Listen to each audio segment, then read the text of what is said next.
여러분 손을 이렇게 한번 내밀어 보세요. 제가 할렐루야 여러분을 축복합니다 하면 여러분은 목사님을 축복합니다 이렇게 해주시면 되는 거예요. 할렐루야 여러분을 축복합니다. 아멘.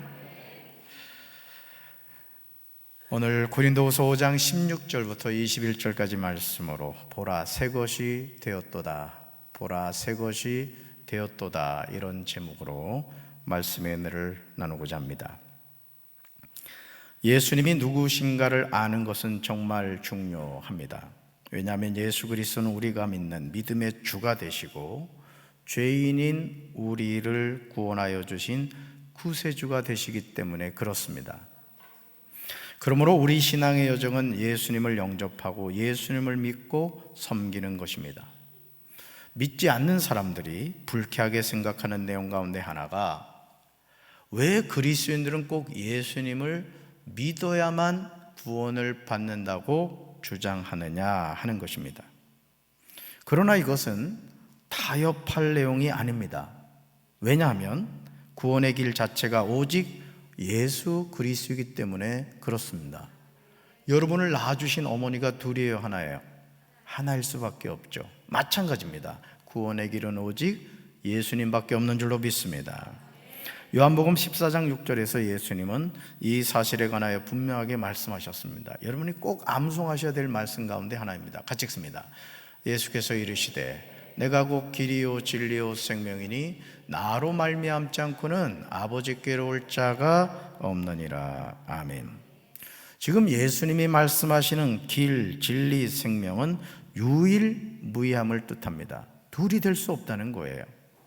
다시 말해서 내가 곧 길이라고 했을 때 그 길은 오직 한 길입니다. 따라합시다. 오직 한 길. 아멘. 진리라고 말씀하실 때 진리는 오직 그 진리입니다. 따라합시다. 오직 그 진리. 네, 생명이라고 하셨을 때 오직 그 생명입니다. 따라합시다. 오직 그 생명. 아멘. 그러므로 구원의 길과 진리와 생명은 타협할 수가 없습니다. 이것은 그리스도인들이 자기만을 아는 이기적인 집단이기 때문이 아닙니다. 죄인을 구원하시는 유일한 구원자가 되시는 예수님이 친히 말씀하신 내용이기 때문에 우리는 그 사실을 아멘으로 받아들여야 돼요. 아멘. 이 사실을 포기하면 절대 구원받지 못합니다. 이만희가 보혜사고 안상홍이가 무슨 아버지 하나님이고 장길자가 어머니 하나님이고 정명서이가 지저스 모닝스타고 무슨 문선명이가 무슨 구원자가 된다는 이런 터무니없는 거짓말이 말도 되지 않는 거예요. 우리의 구원자는 누구라고요? 오직 예수님. 그 예수님은 우리나라에서 태어나면 가짜예요. 2000년 전 유대 땅 베들레헴에서 태어나셨어요. 누굴 통해서? 동정녀 마리아에게서. 아멘. 요즘 많은 사람이 종교다원주의를 받아들입니다. 따라합시다. 종교다원주의. 이 사상을 받아들이지 않으면 옹졸하고 무식하고 종교광신주의에 빠진 사람이라고 비도를 합니다. 그래서 직장생활하는 분들, 특별히 코로나19가 처음 시작됐을 때 자신이 예수 믿는다는 것을 드러내지 못한 분들이 많을 겁니다. 회개하셔야 돼요. 하나님이 엄청 섭섭해 하셨을 겁니다. 오늘 우리가 예수 믿는 사람으로서 어디 가서나 당당하게 나 예수 믿는다, 예수님 나처럼 믿어야 돼, 이렇게 말할 수 있는 우리 성도들 되길 주님의 이름으로 축원합니다. 제가 어디 가서 이렇게 가끔 깜짝깜짝 놀라는 게 혹시 목사님 아니세요? 이렇게 저한테 얘기하는 거예요. 여러분, 제가 목사님 같이 닮았어요? 생겼어요? 네, 그런 눈이 떠 있는 분에게 복이 있을지어다. 그때마다 제가 놀라는 거예요. 아, 내가 행실을 똑바로 해야 되겠구나, 내가 목사로서 목회 잘해야 되겠구나, 이런 결단을 하게 되죠. 여러분, 종교다원주의를 받아들이지 않는다고 옹졸하고 무식하고 종교광신주의가 아닌 거예요. 여러분, 이것을 그런 차원에서 보면 안 됩니다. 종교다운주의란 뭐냐? 잘 들으세요. 모든 종교는 동등하며 그 나름대로 종교적 진리가 있다는 태도입니다. 틀린 말은 아니에요. 불교도 좋은 말을 부처님이 해주셨고, 유교도 공자님이 참 좋은 말씀 많이 해주셨어요. 우리가 이 세상을 살아가면서 부처님이 해주신 그 말씀 가운데 일상의 삶에서 적용할 일이 참 많아요. 공자님 마찬가지예요. 그러나 그분들은 죄 때문에 죽음을 맞이했고 지옥 갔습니다. 구원의 길은 예수밖에 없는 거예요. 이것은 우리가 정해놓은 것이 아니에요. 성경 66권에서 하나님이 그 길을 정해놓으셨다고요. 아멘. 이 진리를 포기하면 절대 구원받지 못합니다. 구원의 길은 오직 하나인 줄로 믿습니다. 만약 저와 여러분이 오직 예수, 오직 복음, 오직 믿음, 오직 성경이라는 절대 진리를 포기하면 우리는 예수님이 말씀하시는 구원의 길을 떠나는 것입니다.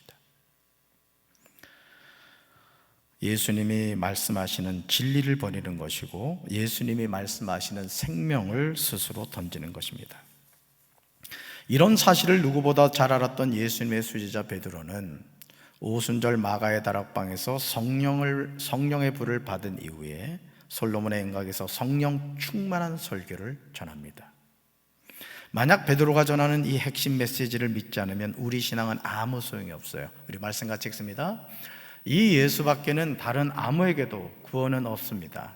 사람들에게 주신 이름 가운데 우리가 의지하여 구원을 얻어야 할 이름은 하늘 아래에 이 이름밖에 다른 이름이 없습니다. 아멘. 사랑하는 성도 여러분, 이 예수밖에는 다른 아무에게도 구원은 없다는 베드로의 메시지가 가슴으로 느껴지세요?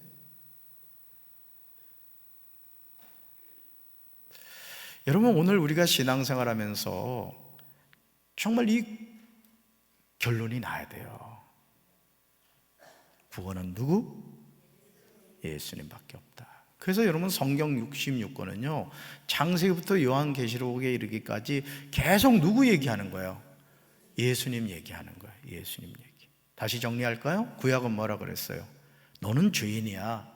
내가 죄인인 너를 위해 구원자 예수 보내줄게. 이게 구약 39권의 내용이에요. 신약 성경은 뭐라 그랬어요? 그 예수가 왔어. 뭐 하기 위해서? 너희를 구원하기 위해서. 그래서 누구든지 그 예수 믿으면 멸망하지 않고 뭘 얻고? 영생을 얻어 구원을 받아. 그리고 그 예수님이 어떻게 되셨어요? 우리의 죄를 지고 갈보리 십자가에서 못 박혀 돌아가시고 사흘 만에 다시 부활하셨어요. 그리고 40여일을 제자들과 함께 이 땅에 거하시다가 제자들이 보는 앞에서 하늘로 승천하셨어요. 그리고 그 예수가 어떻게 돼요? 다시 오세요. 재림하신다는 뜻이에요. 이게 성경이 우리에게 가르쳐주는 얘기예요.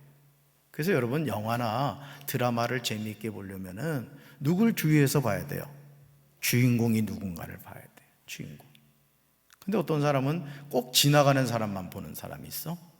그 영화 보고 나서 어때? 영화가 어땠어? 재미 하나도 없었어. 당연히 재미가 없죠. 주인공이 누군지를 모르니까. 여러분, 성경 66권의 주인공은 누구라고요? 예수님인 줄로 믿습니다. 할렐루야. 하나님이 사람들에게 주신 이름 가운데 죄인인 우리가 의지하여 구원을 얻어야 할 이름은 하늘 아래에 오직 예수밖에 없다는 그 사실을 우리가 깨달아야 돼요. 예수님의 이름밖에 없다. 이것은 예수님이 친히 전하신 사실이고 베드로가 전한 핵심이에요. 그러나 안타깝게도 말씀이 육신이 되어 이 세상에 태어나신 예수님을 가장 믿지 못했던 사람들 가운데 하나가 예수님의 가족들이었습니다. 마가복음 3장 21절에서 예수님의 가족들이 예수님이 미쳤다는 소문을 듣고서 그를 붙잡으려고 나섰습니다. 신앙생활하면서 저와 여러분도 지금 내가 믿는 예수를 어떻게 믿고 살아가느냐는 매우 중요한 거예요. 내가 예수님을 어떻게 믿고 있는가? 내 인생을 예수님께 온전히 걸었는가? 이게 정말 중요한 거예요. 고린도후서 5장 16절에서 사도 바울은 이런 사실에 관하여 우리에게 고백합니다. 같이 읽습니다. 그러므로 우리가 이제부터는 어떤 사람도 육신을 따라 알지 아니하노라. 비록 우리가 그리스도 육신을 따라 알았으나 이제부터는 그같이 알지 아니하노라. 아멘. 바울이 여기에서 이제부터라는 말을 했을 때 이 말을 하는 의미는 바울이 고린도 교회를 향하여 편지를 쓸 때부터라는 뜻이 아닙니다. 예수 그리스도께서 모든 사람을 위하여 죽으시고 부활하셨음을 깨닫고 난 후부터라는 뜻입니다. 아주 중요하죠. 제가 성도 여러분에게 여러 번 드린 말씀이지만 우리 신앙은 두 가지 신앙을 붙잡아야 된다고 그랬어요. 첫째가 뭐예요? 십자가 신앙. 또 하나가 부활 신앙. 이게 아주 중요한 축을 이루죠. 나 같은 죄인을 위하여 예수님이 십자가에서 죽으셨음을 우리는 믿습니다. 아멘. 그러나 이것으로 끝이 아닙니다. 예수님이 사흘 만에 사망 권세를 깨뜨리시고 다시 사셨습니다. 이게 뭐죠? 부활 신앙입니다. 이것이 온전한 십자가의 신앙이에요. 십자가의 신앙. 만약 우리 신앙이 십자가로 끝난다면 우리는 매일 고통스럽고 우울함에 빠지게 됩니다. 그러나 십자가는 없고 부활에만 도취되어 산다면 우리 신앙은 대속의 은혜가 없게 되는 거예요. 여러분이 맨날 잊혀 죽일 죄인, 벌레 같은 죄인, 이런 고백만 해서는 안 된다는 거예요. 그런 죄인이었지만 주께서 나를 불쌍히 여기셔서 나를 구원해 주시고 하나님의 자녀 삼아 주셨다. 자신이 죄인임을 깨닫고 그 죄를 해결해 주신 주님이 사흘 만에 사망 권세를 깨뜨리시고 다시 부활하셨다. 그래서 나는 그 예수님을 믿을 때 영생하게 된다. 하나님의 자녀로 살아가게 된다. 여러분, 이 십자가의 신앙과 부활 신앙을 붙잡고 살아가게 되길 주님의 이름으로 축원합니다. 십자가는 고통이고 부활은 영광이지만 이 두 가지는 하나가 되어야 되는 거예요. 여러분, 앞에 있는 십자가를 바라보면서 그걸 생각하셔야 돼요.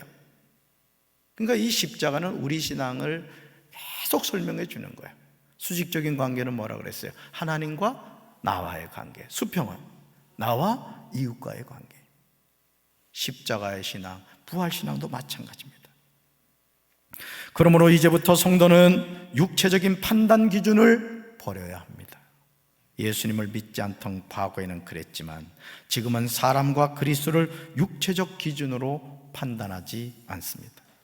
이것은 예수님의 죽음과 부활의 동참함으로 새롭게 태어났고 결과적으로 전혀 새로운 시각을 갖게 되었다는 의미입니다. 이런 은혜가 반드시 있어야 될 줄로 믿습니다. 우리가 예수님을 어떤 분으로 보느냐는 우리 구원의 문제와 직결이 되는 거예요. 그 여러분, 믿음의 사람이 된다는 건 뭐냐면 우리 눈에 바라보는 관점이 바뀌는 거예요. 관점. 여러분, 앞에 이 계단에 노란 개나리 꽃이 피었습니다. 예뻐요, 안 예뻐요? 말해서 뭐 하겠어요, 그죠? 꽃을 바라보면 예쁘잖아요. 이 꽃도 예쁘고 말이죠. 어떻게 이런 색깔이 나올 수가 있겠어요? 누가 이렇게 하셨어요? 어찌 그렇게 잘 알아요? 그러니까 여러분, 우리가 하루를 살아가면서도 제 자신을 이렇게 돌이켜 봐도 그렇습니다. 우리가 하루를 살아가면서도요, 자기 자신이 스스로 부정적인 생각을 가지고 어떤 내 인생이 되는 것이 없다, 정말 원망과 불평 속에 자신의 삶을 해석하면요, 소망이 없는 거예요. 그건 죽는 길밖에 없어. 그렇지만 어떤 고난과 역경 가운데서도 하나님이 나를 사랑하시고 하나님이 내 인생을 책임져 주신다. 하나님이 우리 가정을 붙드시고 우리 교회를 붙드시고 우리 조국 대한민국을 붙들고 계신다. 김정은이가 그 나쁜 놈 말이죠, 대포를 펑펑 쏘라고 해봐요. 쏘라고 신나게. 하나님이 지켜주시면 되는 거지. 그러니까 우리 눈이 어떻게 돼요? 바뀌어야 되는 거예요. 믿음의 눈이 될지어다. 축복의 눈이 될지어다. 은혜와 사랑의 눈이 될지어다. 바라보는 게 중요한 거예요. 빌립보 가이사라에서 예수님이 제자들에게 이렇게 말씀하셨어요. 사람들이 나를 누구라고 하느냐. 이 시간 우리에게 묻고 있는 거예요. 얘야, 너 나를 누구라고 고백하니? 아무개 집사, 아무개 권사, 너 나를 뭐라고 고백하고 있니? 묻고 계세요. 자, 물었더니 제자들이 뭐라고 그래요? 더러는 세례 요한, 더러는 엘리야, 더러는 선지자 중에 하나라고 대답합니다. 그러나 예수님은 세례 요한도 아니셨고 엘리야도 아니셨어요. 선지자 중에 하나도 아니셨습니다. 예수님은 성자 하나님이셨고 하나님의 아들이셨고 메시아셨고 죄인들을 구원하시는 구세주이신 줄로 믿습니다. 예수님은 사람이셨지만 또한 하나님이셨습니다. 바울이 다메섹으로 가던 길에서 예수님을 만나기 전에 그는 유대인과 이방인을 구분하여 자신이 유대인임을 자랑했습니다. 또한 예수님을 가리켜 사람들을 현혹하게 하는 거짓 메시아라고 하여 그를 따르는 사람들을 탄압했습니다. 그 이유는 예수님을 육적인 지식에 의하여 알았기 때문입니다. 그런데 예수님을 만나니까 관점이 바뀌었습니다. 하나님의 놀라운 은혜로 예수 그리스도가 바울 자신의 죄를 위해 죽으시고 부활하셨다는 사실을 깨닫게 된 그때부터 바울은 과거와 같이 예수님을 육체적 기준으로 판단하지 않게 되었습니다. 오늘 우리에게 이러한 영의 눈과 영의 귀가 열려야 될 줄로 믿습니다. 교회를 다니기는 하지만 왜 예수를 믿어야 되는지, 왜 예수가 내 인생의 주인이고 그분이 내 인생의 구세주가 되는지를 모르고 교회를 다니는 사람들이 많아요. 저는 우리 사랑하는 성도 여러분들의 영의 눈이 열리게 되길 주님의 이름으로 축원합니다. 영의 귀가 열리길 주님의 이름으로 축원합니다. 예수님이 좋은 걸 어떡합니까? 예수님이 좋은 걸 어떡합니까? 깎아해야 된다고요. 손자들한테 깎아줄까만 하지 말고 예수님이 좋으셔야 돼. 아멘. 그냥 좋아야 된다. 어떤 상황 가운데, 어떤 역경 가운데서도 예수님이 계시면 내 인생은 쨍하고 해뜹니다. 믿음으로 고백할 수 있게 되길 주님의 이름으로 축원합니다. 사랑하는 성도 여러분, 지금 내가 믿는 예수님이 어떤 분인가, 이 고백은 정말 중요해요. 우리 신앙은 덮어놓고 믿는 신앙이 아니에요. 하나님의 말씀을 바로 알고 하나님이 구약성경 39권에서 약속하신 메시아가 예수 그리스도를 깨달아야 되는 거예요. 그러니까 예수로 결론을 내려야 된다고요. 나는 어떤 경우에도 예수님만 붙잡고 살겠다는 그 믿음의 고백을 가지고 살아야 돼요. 요한복음 5장 39절에서 예수님은 사람들이 성경을 연구하는 이유를 말씀하십니다. 같이 읽습니다. 너희가 성경을 연구하는 것은 영원한 생명이 그 안에 있다고 생각하기 때문이다. 성경은 나에 대하여 증언하고 있다. 아멘. 우리가 하나님의 말씀인 성경을 읽고 듣고 암송하고 묵상하는 이유는 하나님의 말씀인 성경 안에 영원한 생명이 있기 때문입니다. 이 세상에서 우리에게 하나님 나라로 가는 길을 제시하는 책은 오직 성경밖에 없어요. 저는 우리 사랑하는 성도 여러분들이 하나님 나라에 들어가게 되길 주님의 이름으로 축원합니다. 근데 그 하나님 나라로 들어가는 길을 제시하는 책이 뭐밖에 없다? 성경밖에 없다. 그러니까 성경 읽을 거예요, 안 읽을 거예요? 대답은 잘하지. 읽으시기 바라요. 묵상하시고 암송하시고 아주 성경을 베개 삼아서 자꾸 성경을 가까이 하세요. 성경. 그러기에 우리는 누구나 한 책의 사람이 되어야 됩니다.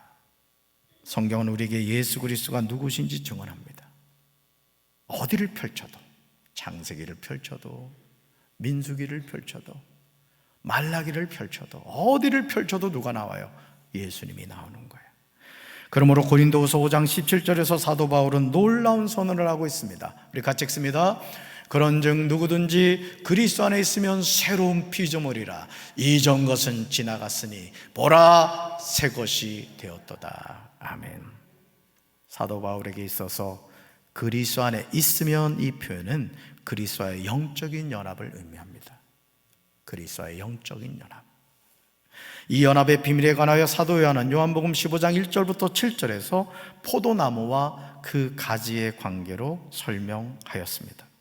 예수님은 참 포도나무가 되시고 우리는 포도나무에 붙어있는 가지입니다. 이 관계는 결코 바뀔 수가 없어요. 여러분, 제 손가락이 몇 개나 있어요 지금?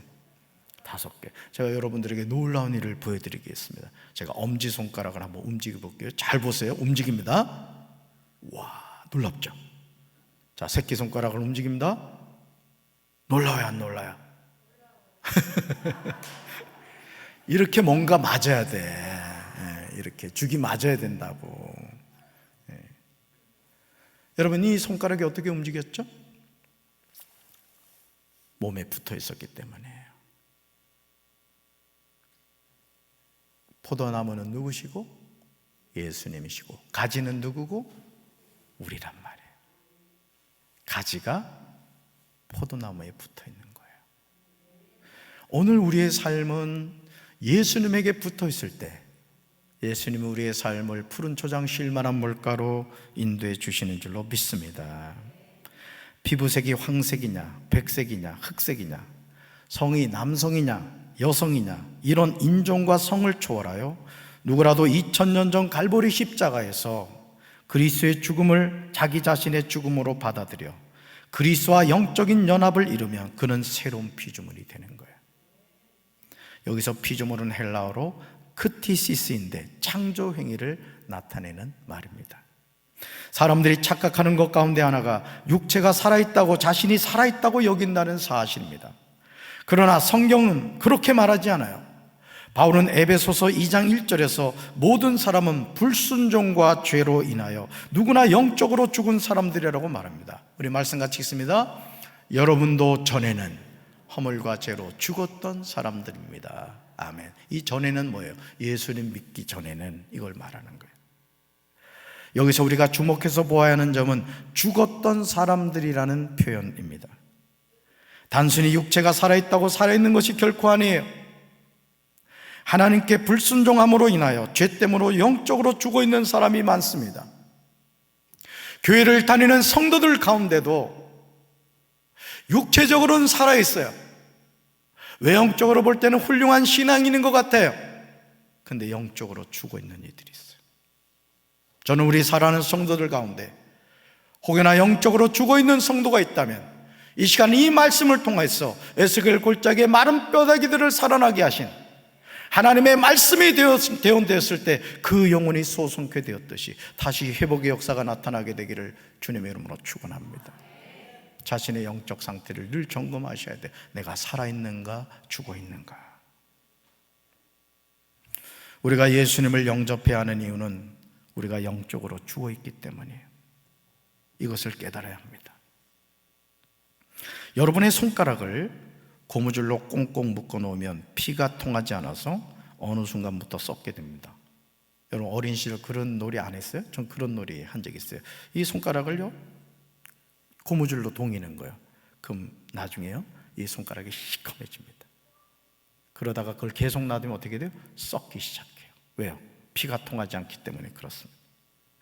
우리 몸이 살아있어도 살아계신 하나님과 영적인 교제가 회복되지 않으면 우리의 영혼은 숨을 쉬지 못합니다. 그래서 우리는 하나님을 만나야 되고 하나님과 교제해야 되고 그 하나님을 찬양해야 되고 그 하나님께 기도해야 될 줄로 믿습니다. 그래서 살아나는 거예요. 사람이 숨을 쉬지 못하면 어떻게 되죠? 결국 죽게 됩니다. 그래서 숨지셨다 이렇게 표현합니다. 여러분이 지금부터 10분만 숨을 참으시면 제가 내일부터 장례하느라고 엄청 바빠집니다. 여러분 이제까지 숨 쉬셨는데 한 10분만 쉬죠 뭐. 어때요? 또 은혜 받아가지고 진짜 숨 안 쉬면 지금 큰일 나요. 우리 육체가 숨을 쉬어야 살듯이 하나님과의 영적 교제가 있을 때 우리 영혼이 회복되고 살아나게 될 줄로 믿습니다. 사람이 그리스도와의 영적인 교제를 갖게 되었을 때 그에게는 그리스도로 말미암아 새로운 창조 행위가 일어나 새로운 존재가 되는 거예요. 고린도후서 5장 17절에서 바울이 말하고 있듯이 새로운 피조물이 됩니다. 따라합시다. 주여, 나로 하여금 새로운 피조물이 되게 하옵소서. 여러분, 새로운 피조물이 되었다는 것은 이제 그리스도와 새로운 관계를 맺게 되었다는 거예요. 그러나 이 모든 것은 그리스도 안에 있을 때입니다. 그리스도 안에 있을 때 우리는 새로운 피조물이 되는 거예요. 우리가 그리스도 예수 안에서 새로운 피조물이 되었다는 말은 이전과는 전혀 다른 생활 방식과 사고 방식을 따라 살게 된다는 뜻이에요. 여러분, 이걸 기억하셔야 돼요. 예수님을 믿는 사람과 믿지 않는 사람의 살아가는 삶이 똑같다면 그 예수 믿는 게 아닙니다. 전혀 다른 생활 방식, 잘 들으세요. 전혀 다른 생활 방식, 사고 방식을 따라 살아가는 것이 새로운 피조물로서의 삶인 거예요. 우리가 지금 창세기를 새벽마다 살펴보고 있습니다. 여러분, 요셉의 삶을 추적해 보세요. 요셉은 자신의 삶을 인간적인 관점으로 보질 않았습니다. 그렇기 때문에 자신을 노예로 팔아먹은 형들이 왔을 때 오히려 그 형들을 위로하잖아요. 형님들 걱정하지 마세요. 나를 이곳 애굽의 노예로 보내신 분은 하나님이세요. 왜? 7년 풍년과 7년 흉년이 있을 것을 미리 아시는 하나님은 나를 미리 보내서 우리 가족을 먹여 살리게 한 거예요. 자, 요셉의 관점이 뭐죠? 세상의 관점이 아니라 하나님의 관점으로 자신의 삶을 바라본 거예요. 오늘 우리 사랑하는 성도들에게도 이런 눈이 열리게 되길 주님의 이름으로 축원합니다. 이 눈이 열리면 우리 인생은요, 변하는 거예요. 어떤 경우에도 낙심하지 않는 거예요. 소망을 노래하게 되는 거예요. 바울이 예수님을 만나기 전에는 그리스도를 핍박하였으나 이제는 그리스도의 종이 되었습니다. 과거에는 유대인과 이방인의 차별을 인정했으나 지금은 그런 차별을 부인하고 다른 관점으로 보게 된 거예요. 바울은 자기 자신의 서신에서 이런 관점의 변화에 관하여 여러 곳에서 언급하고 있어요. 우리 로마서 2장 28절과 29절 같이 읽습니다. 그러므로 겉모습만 유대인인 사람은 진정한 의미에서 유대인이 아닙니다. 그리고 몸에만 행해진 할례는 진정한 의미에서 할례가 아닙니다. 마음으로 유대인인 사람이 진정한 의미에서 유대인입니다. 그리고 율법이 아니라 성령을 따라 마음에 받는 할례가 진정한 의미의 할례입니다. 그런 사람은 사람이 아니라 하나님으로부터 칭찬을 받습니다. 아멘. 이런 칭찬을 하나님께 받게 되길 주님의 이름으로 축원합니다. 우리가 하나님을 바로 믿는 방법은 겉모습만 가꾸는 삶이 아니라 우리의 내면이 변화를 받아서 새롭게 되는 것입니다. 우리의 얼굴이 화장하지 않은 민낯을 드러내야 돼요. 우리의 영적인 상태도 마찬가지입니다. 자신을 속이지 말고 하나님을 속이지 말아야 돼요. 자신의 연약함을 하나님 앞에 솔직하게 시인하고 변화를 구해야 됩니다. 제가 우리 전사님들한테 늘 하는 말이 있어요. 사역을 하다가 실수를 하거나 잘못을 했을 때 거짓말하지 말아라. 솔직하게 얘기하라 그래요. 왠지 아십니까? 잠깐 위기를 모면하려고 목사님에게 거짓말하고 예를 든 거예요. 그렇다는 얘기가 아니에요. 우리 전사님들 착하고 아주 거짓말 안 해요. 얼굴이 벌써 그렇게 생겼잖아. 담임 목사 닮아서. 근데 한 번 거짓말 하잖아요? 그럼 자꾸 거짓말하는 거예요. 그래서 솔직하게 얘기하라고 그럽니다. 여러분도 마찬가지예요. 혹여나 여기 오늘 예배 드리는 성도들 가운데 목사님, 어떻게 하다 보니까 제가 장로가 되었네요. 어떻게 하다 보니 권사가 되었어요. 근데 저는 아직도 제가 구원받았다는 게 믿어지지 않아요. 하나님이 나와 함께 하신다는 게 느껴지지 않아요. 이런 분이 계시다면 그냥 이렇게 하시면 돼요. 하나님 아시죠? 제가 아직 이렇게 연약합니다. 저 불쌍히 여겨주세요. 저에게 구원의 확신을 주시고 하나님의 임재가 느껴지게 해주세요. 여러분, 하나님께 솔직하게 고백할 때 하나님이 이렇게 말씀하실 겁니다. 기다리고 있었다. 나는 네가 그 말하기를 기다리고 있었다고 말씀하실 거예요. 저도 늘 하나님 앞에 제 자신을 돌이켜볼 때마다 하나님께 이런 고백을 합니다. 주님, 저 붙들어 주세요. 주님 주신 사명 잘 감당할 수 있도록 도와주세요. 주님이 도와주시지 않으면 저 이 사명 감당할 수 없는 거 알잖아요. 늘 하나님께 그 고백을 해요. 그러니까 주님이 힘 주시고 감당할 능력을 주시더라고요.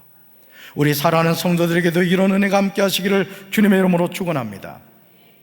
누가복음 18장 9절부터 14절에서 바리새인의 기도와 세리 기도가 나옵니다. 그런데 바리새인의 기도는 자기 자랑으로 가득합니다. 기도가 너무너무 화려해요. 같이 읽습니다. 나는 다른 사람들 곧 토색, 불의, 간음하는 자들과 같지 아니하고 이 세리와도 같지 아니함을 감사하나이다. 나는 일에 2번씩 금식하고 또 소득의 11조를 드리나이다. 아멘. 지금 바리새인이요, 거짓말을 하는 것이 아닙니다. 그는 자신의 삶에 관하여 하나님께 사실대로 고백했습니다. 그러나 세리의 기도는 바리새인과 전혀 차원이 다릅니다. 아니, 이것도 기도라고 할 수 있을까? 기도의 내용이 살짝 짜증이 날 정도예요. 자, 읽어봅니다. 세리는 멀리 서서 감히 눈을 들어 하늘을 쳐다보지도 못하고 다만 가슴을 치며 이르되 하나님이여 불쌍히 여기소서 나는 죄인이로소다 하였나이다. 아멘. 얼마나 어처구니가 없습니까? 하나님께 기도하려면 똑바로 해야지. 세리가 하는 기도를 보십시오. 세리는 멀리 서서 감히 눈을 들어 하늘을 보지도 못합니다. 다만 자신의 가슴을 치며 하나님께 이렇게 말했어요. 이 죄인을 불쌍히 여겨 주십시오.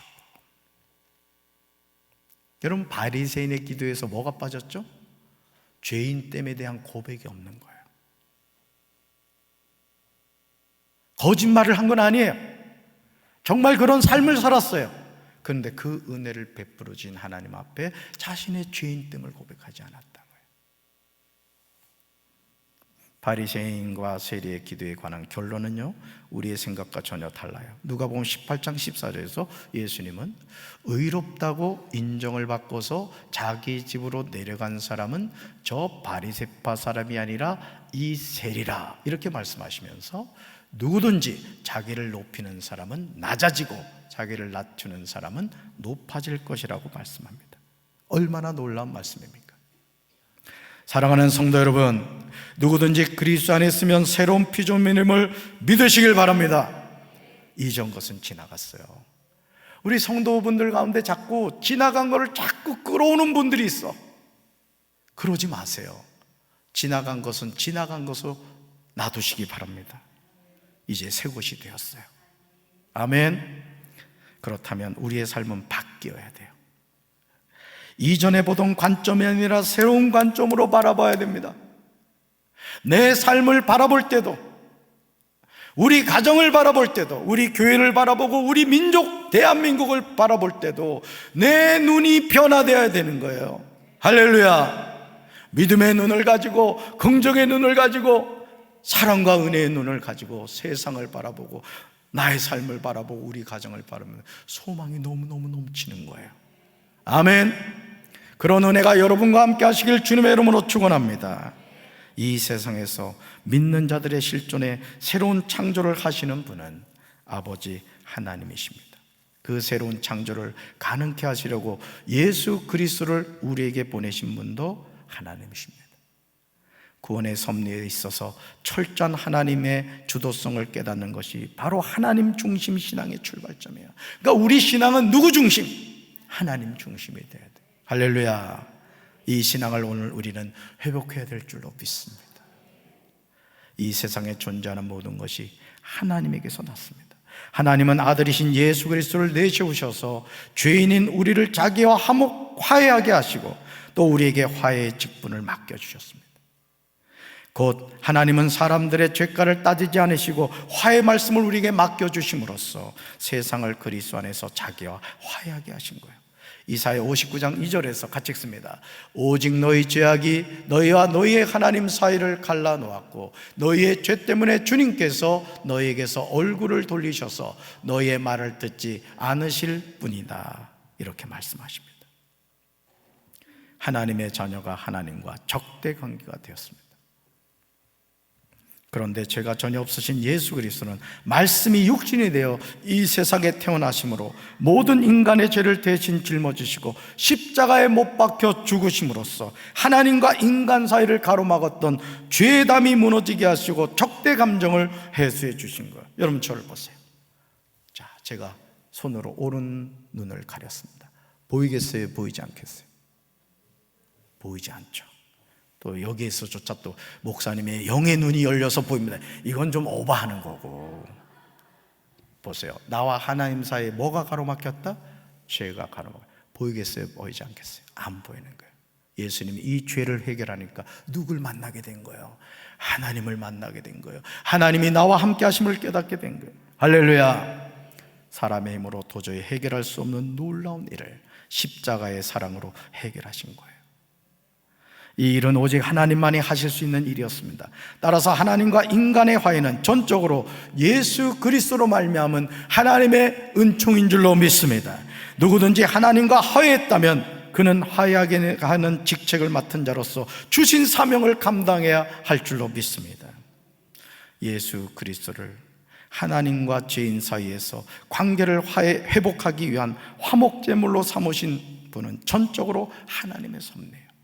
죄는 우리가 지었는데 우리의 죄를 우리에게 돌리지 아니하시고 화목하게 하는 말씀을 우리에게 부탁하셨습니다.